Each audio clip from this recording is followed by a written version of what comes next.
Mengingat kompleksnya sejarah awal Soviet, maka pertama untuk menyederhanakan pemahaman, kita akan membedakan beberapa istilah yang agak rancu yaitu, USSR kependekan dari Union Soviet Social Republic, atau disebut Soviet USSR. Di mana, Soviet, sebagai negara persatuan politik dari Republik Federasi yang berdiri setelah kaum Bolshevik menang dalam Perang Saudara pasca revolusi terhadap Kekaisaran Rusia, Romanov. Uni Soviet didirikan pada tanggal 30 Desember tahun 1922 oleh tokoh revolusi, Vladimir Lenin yang kemudian menjadi pimpinan pertama Soviet. Negara Federasi Soviet terbagi dalam 4 federasi, yang meliputi 2 federasi SFSR atau Soviet Federation Socialist Republic dan 2 federasi SSR atau Soviet Socialist Republic. 2 federasi SFSR didominasi oleh wilayah luas daratan Rusia yang disebut Russian SFSR dan Transkaukasia SFSR di wilayah Kaukasus. 2 federasi SSR lainnya adalah Ukrainian SSR dan Byelorusia SSR. Jadi bisa kita lihat bahwa Ukrainian SSR adalah merupakan bagian dari negara Uni Soviet semenjak awal berdirinya.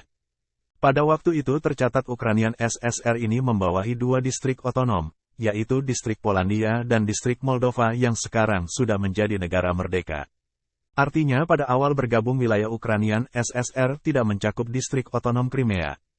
Kemudian beberapa perubahan dalam federasi dilakukan oleh Stalin yang berkuasa dari tahun 1924 hingga 1953. Di masa Stalin terdapat perombakan dan pemekaran beberapa wilayah otonom, wilayah okupansi militer dan negara satelit seiring bertambah luasnya wilayah dan pengaruh Soviet pasca Perang Dunia Kedua. Cerita berikutnya akan kita mulai dari seorang sosok bernama Nikita Khrushchev, pemimpin negara era Uni Soviet dari tahun 1953 hingga 1964. Singkat cerita, Khrushchev kemudian menghadiahkan pengelolaan distrik otonom Crimea kepada Ukrainian SSR. Untuk diketahui, pasca Perang Dunia Kedua 1945, semenanjung Crimea ini secara administratif sempat diambil alih oleh pemerintahan pusat Soviet dan dikeluarkan dari pengelolaan otonomi Ukrainian SSR selama hampir 10 tahun. Entah apa alasan dibalik tarik ulur urusan administratif ini sampai saat ini tidak diketahui persis, hanyalah cerita spekulasi tanpa data. Yang pasti adalah wilayah semenanjung Crimea dengan mayoritas warganya berkebangsaan Rusia kembali berada di bawah administrasi Ukrainian SSR hingga bubarnya negara Soviet pada tahun 1991. Setelah Soviet bubar, Ukrainian SSR memerdekakan diri. Beralih pada cerita berikutnya masih di masa pemerintahan Nikita Khrushchev pada tahun 1960 era Perang Dingin antara Soviet dan Amerika, di mana terjadi revolusi di negara Kuba yang dimotori oleh Fidel Castro yang membawa Kuba berkiblat pada blok timur yang dimotori Uni Soviet. Dengan seketika pada saat itu Presiden Amerika Eisenhower memerintahkan militernya dan CIA untuk menyusun rencana invasi militer Amerika ke Kuba yang dikenal dengan sebutan invasi Teluk Babi. Berikut ini adalah contoh bagaimana upaya jalur diplomasi dapat berperan efektif dalam penyelesaian krisis di Kuba. Setelah Amerika menginvasi Kuba dan kemudian direspon dengan ancaman dari Presiden Rusia Khrushchev yang akan mengirim senjata nuklir ofensifnya di Kuba. Dunia melihat ini merupakan langkah yang sangat sembrono dari Khrushchev. Tapi awam tidak melihat tujuan politik dari Khrushchev yaitu memberi pelajaran sekaligus mengirim pesan kepada Amerika. Pesannya adalah, bila Amerika mampu menempatkan rudal nuklir di Turki yang diarahkan ke kota Moskow, maka Soviet juga mampu menempatkan rudal nuklirnya di Kuba yang mengarah tepat ke jantung Washington DC. Jika Amerika menginvasi Kuba, maka Rusia juga akan membantu pertahanan Kuba. Ini adalah bentuk sikap diplomasi politik Khrushchev yang akhirnya membuat situasi kala itu menjadi sangat canggung di Dewan Keamanan Perserikatan Bangsa-Bangsa. Begitu Amerika sadar bahwa rudal nuklir yang dimaksud Khrushchev ternyata sudah sampai di Kuba, maka pada pertengahan Oktober tahun 1962 semua petinggi pemerintahan Amerika, Kongres, termasuk Dewan Komite Pertimbangan Presiden Kennedy menyerukan hal yang sama, kita perang dengan Soviet. Tapi lihatlah bagaimana Kennedy menyikapi situasi segenting ini. Presiden Kennedy malah balik bertanya kepada penasehatnya, coba Anda cari tahu kenapa Khrushchev melakukan hal gila ini. Kita akan coba melihat dari sudut pandang yang berbeda dan kita upayakan mengakhiri krisis ini lewat jalur diplomasi. Ini merupakan sikap Kennedy yang sangat dihargai dunia kala itu dan dianggap telah menyelamatkan manusia dari ancaman Perang Dunia. Misi diplomasi Kennedy ini dibantu oleh Duta Besar Amerika untuk PBB Adai Stevenson, yang juga merupakan anggota penasehat presiden. Di saat yang sama penasehat presiden lainnya justru menyatakan perang. Pada saat itu Kennedy sadar bahwa secara politik dalam negeri Amerika, sikapnya yang lunak dapat menyebabkan pemakzulan terhadap dirinya sebagai presiden.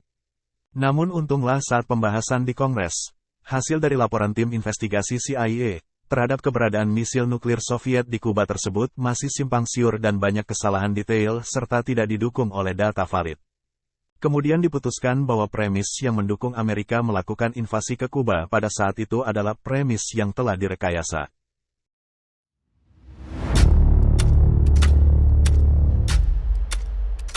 Dari peristiwa ini, kita bisa analogikan andai kata suatu saat tetangga dekat Amerika yaitu Meksiko, mengumumkan kami akan bergabung dengan aliansi militer Cina. Pertanyaannya, apakah menurut Anda Washington akan berkata, baiklah, Meksiko adalah negara berdaulat dan punya hak menentukan pilihannya sendiri. Anda pikir kejadiannya bakal semudah itu? Tentunya tidak. Bisa dipastikan dalam hitungan jam kekuatan militer Amerika akan langsung bergerak ke Teluk Meksiko, karena Amerika tidak akan pernah mentolerir hal yang demikian. Dari kejadian dan analogi tersebut, kita dapat menarik benang merahnya. Bila Anda berurusan dengan negara adidaya maka lihatlah betapa arogannya Amerika. Bagi mereka, aturan hanya berlaku buat orang lain dan tidak berlaku bagi diri sendiri. Mereka merasa persoalan demikian bukanlah hal penting buat orang lain. Jadi di sini ada unsur arogansi kekuasaan tertanam di dalamnya. Maka semestinya harus dipahami kenapa Putin mengatakan, no way, karena ini adalah halaman belakang Rusia dan Putin tidak mau ada aliansi NATO di dalamnya.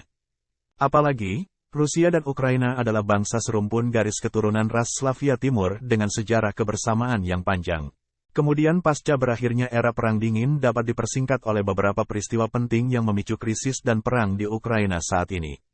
Dimulai pada tahun 2008 menjelang masa akhir jabatannya George Bush Jr. berwacana untuk melindungi wilayah Ukraina, semenanjung Crimea hingga Georgia. Wacana ini ditanggapi oleh Vladimir Putin dengan berkata, Anda jangan bercanda. Putin menolak keras hal tersebut dengan alasan bahwa itu adalah bentangan halaman Rusia dengan panjang perbatasan darat lebih dari 1.200 km dan Anda berwacana menempatkan aliansi militer di sepanjang perbatasan kami. Anda juga tahu persis pangkalan armada militer Laut Rusia berada di Laut Hitam, tepatnya di Sevastopol dekat Crimea yang di sepanjang garis pantainya berbatasan dengan Ukraina, Romania, Bulgaria, Turki dan Georgia. Putin mengatakan dengan tegas no way.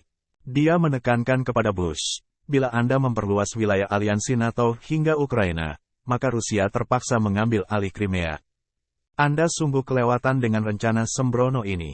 Kejadian penting setelahnya ada di Ukraina yaitu pemilu 2008 dimenangkan oleh Viktor Yanukovych yang melihat situasi Ukraina yang berada di tengah dua kepentingan negara adidaya.